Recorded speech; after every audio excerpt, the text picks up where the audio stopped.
എന്റെ പ്രിയ കുഞ്ഞെ, നീ തകർന്നിട്ടില്ല. ഞാൻ നിന്നെ വീണ്ടും ഉയർത്തും.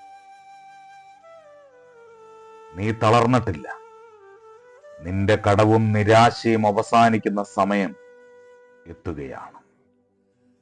നിന്റെ തളർന്ന ആത്മാവിനെ ഞാൻ ആശ്വസിപ്പിക്കും. എന്റെ പ്രിയ കുഞ്ഞെ, നീ ഇപ്പോൾ ശക്തി കാണിക്കണ്ട. നിന്റെ വിശ്വാസം തെളിയിക്കണ്ട. നീ പ്രാർത്ഥിച്ചാൽ മാത്രം മതി. നീ പറയാത്ത വേദനകൾ നിന്റെ നെഞ്ചിനുള്ളിൽ കത്തിക്കൊണ്ടിരിക്കുമ്പോൾ ഞാൻ നിന്നോട് പറയുന്നു, ഞാനെല്ലാം കാണുന്നു. നീ ഇന്നിവിടെ ഇരിക്കുന്നത് അപകടമല്ല, ഇത് രക്ഷയുടെ അടയാളമാണ്. നീ തകർന്നിട്ടില്ല. ഞാൻ നിന്നെ വീണ്ടും ഉയർത്തും. എന്റെ കുഞ്ഞെ, ഇന്ന് നീ ചിന്തിക്കുന്നുണ്ടാകാം, ഇനി ഒരു വഴിയും എൻ്റെ മുൻപിലില്ല. കടഭാരങ്ങൾ കൂടിക്കൂടി വരികയാണ്, ഒന്നും അവസാനിക്കുന്നില്ല. പ്രാർത്ഥിച്ചിട്ടും ഒന്നും മാറിപ്പോകുന്നില്ല.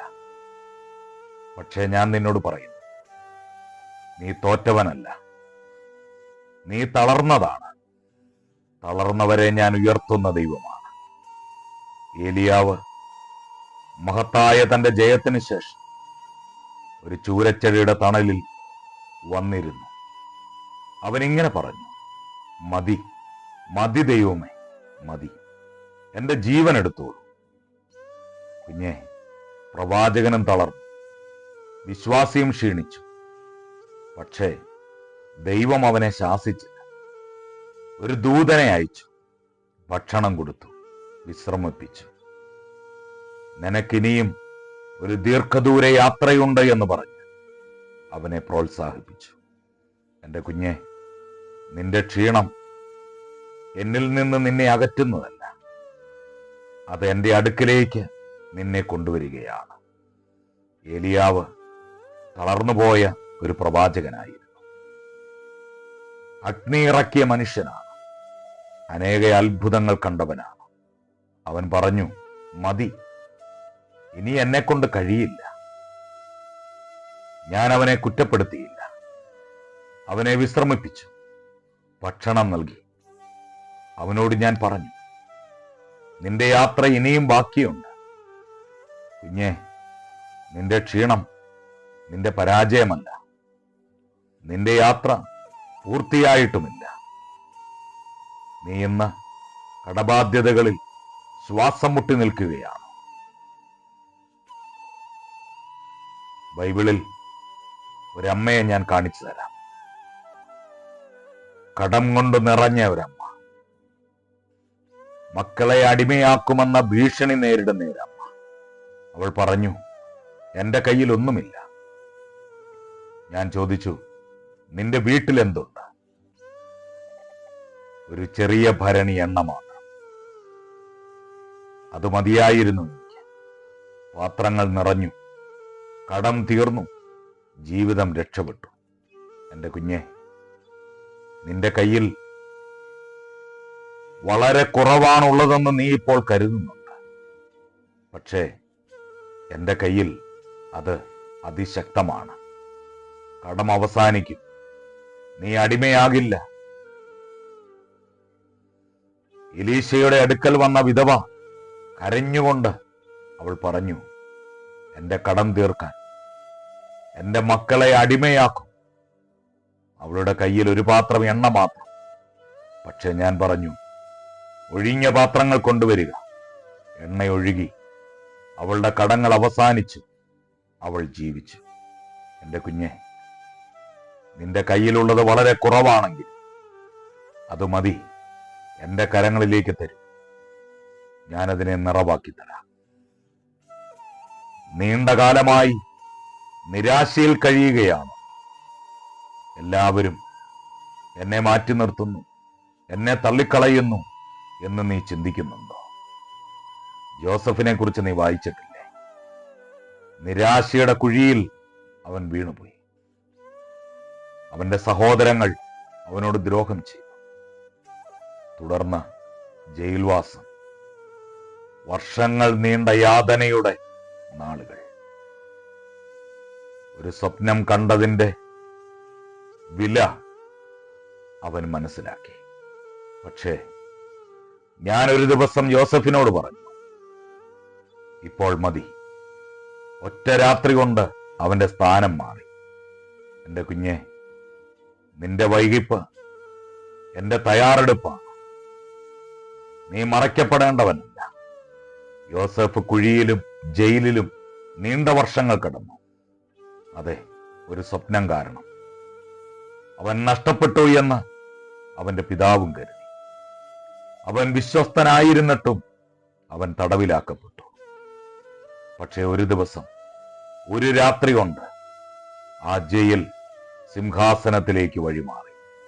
എന്റെ കുഞ്ഞെ, ഞാൻ വൈകിപ്പിക്കുന്നത് ഞാൻ നിന്നെ നിഷേധിക്കുന്നുകൊണ്ടല്ല. നിന്റെ സമയം ഞാൻ ഒരുക്കിക്കൊണ്ടിരിക്കുകയാണ്. എനിക്കിനി വഴിയില്ലെന്ന് നീ പറയുന്നുണ്ടോ? എന്റെ മുൻപിൽ യാതൊരു സാധ്യതകളും ഞാൻ കാണുന്നില്ല എന്ന് നീ പറയുന്നു. ഹാഗാറിനെ നോക്കൂ. മരുഭൂമിയാണ്, വെള്ളമില്ല, കുട്ടി മരിക്കാറായിരിക്കുന്നു. ഹാഗാർ കരഞ്ഞു. അപ്പോൾ ഞാൻ അവളോട് പറഞ്ഞു, നീ എവിടെയാണ്? അവളുടെ കണ്ണുകൾ തുറന്നു. ഒരു നീരുറവ അവിടെ ഉണ്ടായി. എന്റെ കുഞ്ഞെ, വഴിയില്ലെന്ന് നീ കരുതുന്ന ഇടത്ത് ഇതിനകം നിനക്ക് ഞാൻ വഴിയുണ്ടാക്കി കഴിഞ്ഞു. നിന്റെ കണ്ണുകളെ ഞാൻ തുറക്കും. നീ ചില നീരുറവകളെ കാണും. നീ ആളുകളുടെ മുൻപിൽ തല കുനിച്ച് നിൽക്കുന്നുണ്ടോ? കുഞ്ഞെ, ജനക്കൂട്ടത്തിനിടയിൽ നിന്ന് മാറി നിൽക്കാൻ നീ ആഗ്രഹിക്കുന്നുണ്ടോ എന്ന് ഞാൻ നിന്നോട് പറയുന്നു. ഞാൻ നിന്റെ തല ഉയർത്തും. ആൾക്കൂട്ടത്തിനിടയിൽ മാന്യനാക്കി നിന്നെ നിർത്തും. സക്കായിയെ നോക്കൂ. ആളുകളുടെ മുൻപിൽ തലകുനിച്ചു നിന്നവൻ. ആരും അവനെ കാണരുത് എന്ന് അവൻ ആഗ്രഹിച്ചു. എന്നാൽ ഞാൻ അവന്റെ വീട്ടിൽ വന്നപ്പോൾ കടക്കാരനായിരുന്നവൻ ദാതാവായി മാറി. പാപിയായിരുന്നവൻ വിശുദ്ധനായി മാറി. എന്റെ കുഞ്ഞെ, നിന്റെ ഇന്നത്തെ അവസ്ഥ അത് നിന്റെ അന്ത്യമല്ല. കടം വാങ്ങിയവൻ, ജനങ്ങൾ വെറുത്തവൻ. പക്ഷേ ഞാൻ അവനോട് പറഞ്ഞു, എനിക്ക് ഇന്ന് നിന്റെ വീട്ടിൽ വരണം. ഒരു നിമിഷം കൊണ്ട് അവൻ മാറി. എന്റെ കുഞ്ഞെ, നിന്റെ ഇന്നത്തെ പേരുകൾ നിന്റെ നാളെയെ നിർണയിക്കുകയില്ല. നീ കരഞ്ഞു ചോദിച്ചിട്ടുണ്ടോ, ദൈവമേ, നീ എവിടെയാണെന്ന്? നീ എന്നെ കൈവിട്ട് കളഞ്ഞോ എന്ന് നീ ചോദിച്ചിട്ടില്ലേ? നിന്റെ അവസാനമെന്ന് തോന്നിയ കുരിശ് നീ ഇപ്പോൾ ചുമക്കുകയാണ്. ശിഷ്യന്മാർ ഒരിക്കൽ ചിന്തിച്ചു, എല്ലാം അവസാനിച്ചു, ഇവിടം കൊണ്ടെല്ലാം തീർന്നു. കുരിശ്, രക്തം, മരണം. പക്ഷേ മൂന്നാം ദിവസം ഒരു ശൂന്യമായ കല്ലറ. നീ ഇപ്പോൾ കാണുന്നത് കുരിശ് മാത്രമാണെങ്കിൽ ഞാൻ കാണുന്നത് ഒരു ഉയർപ്പാണ്. കുരിശിനരികിൽ നിന്ന് എല്ലാവരും പോയപ്പോൾ ഞാൻ പറഞ്ഞു, പിതാവേ, എന്റെ ആത്മാവിനെ നിന്റെ കൈകളിൽ ഏൽപ്പിക്കുന്നു. അവസാനമെന്ന് തോന്നിയിടത്ത് പുതിയ തുടക്കമുണ്ടായി. എന്റെ കുഞ്ഞെ, നീ ചിന്തിക്കുന്ന അവസാനങ്ങൾ എന്റെ തുടക്കങ്ങളാണ്. ഇന്ന് ഞാൻ നിന്നോട് പറയും, നിന്റെ കടബാധ്യത നിന്റെ ശാശ്വതമായ അവസ്ഥയല്ല. നിന്റെ നിരാശ നിന്റെ തിരിച്ചറിയലല്ല. നിന്റെ കണ്ണുനീർ നിന്റെ ജീവിതകഥയുടെ അവസാനവുമല്ല. ഞാൻ നിന്റെ ഭാരം കാണും. ഞാൻ നിന്റെ അരികിലുണ്ട്. നിന്റെ ജീവിതം മാറാൻ പോകും. നീ കരഞ്ഞയിടത്ത് നിന്നെ ഞാൻ ഉയർത്തും. നഷ്ടപ്പെട്ടു എന്ന് നീ കരുതിയിടത്ത് ഞാൻ നിന്നെ പുനഃസ്ഥാപിക്കും. നീ തളർന്നയിടത്ത് ഒരു പുതിയ ശക്തി ഞാൻ തരും. ഇതെന്റെ ശബ്ദമാണ്. നീ ഉയരും. നിന്റെ കാലം മാറും. ഇപ്പോൾ ഞാൻ നിന്നോട് പറയും, ഇതൊന്നും ശാശ്വതാവസ്ഥയല്ല. നിന്റെ ഭാരം ഞാൻ ഏറ്റെടുക്കും. ഇപ്പോൾ നീ ഉള്ളിൽ പറയൂ, ദൈവമേ, എനിക്ക് കഴിയില്ല. എന്നാൽ അങ്ങേക്ക് കഴിയും. അങ്ങ് മാത്രം മതി എനിക്ക്. എന്റെ കുഞ്ഞെ, നീ തളർന്നിട്ടുണ്ട്. പക്ഷെ നീ തോറ്റിട്ടില്ല. നിന്റെ കടം തീരും. നിന്റെ കണ്ണുനീർ മാറും. നിന്റെ ജീവിതം മാറും. ഞാൻ നിന്നെ കാണുന്നുണ്ട്. ഞാൻ നിന്റെ അരികിലുണ്ട്. ഇത് നിന്റെ അവസാനമല്ല, ഇത് നിന്റെ തുടക്കം മാത്രമാണ്. ഇന്ന് നിന്നോട് സംസാരിക്കുന്ന ഈ ശബ്ദം എല്ലാ ദിവസവും നിന്നോട് സംസാരിക്കുവാൻ തയ്യാറാണ്. നിന്റെ ഏത് സാഹചര്യത്തിലും, നിന്റെ ഏത് വേദനയിലും ഞാനുണ്ട് നിന്നോടൊപ്പം. ഞാൻ നിന്റെ പിതാവാണ്. ഞാൻ നിന്റെ ദൈവമാണ്. ഞാൻ നിന്നെ ഒരു നാളും കൈവിടുകയില്ല, ഉപേക്ഷിക്കുകയുമില്ല.